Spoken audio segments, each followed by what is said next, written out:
Raimon, Robin, I see that God begins to turn us back to our ancient seat. For all people are in reverence of us, and land and sea go by our rule.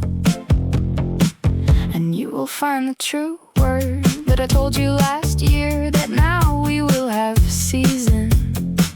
And your pride loses it, for which it is good to all people, and God is appeased for it. From God it comes to us, Raimon, by my belief, and he does well, for he wishes to do justice. On your pride that so displeases him, and that you turn back there from the roan in your shirt, and wear neither green nor red nor silk. For with true pride you spoke, disagreeable felon, almost as if you were touching the thunder.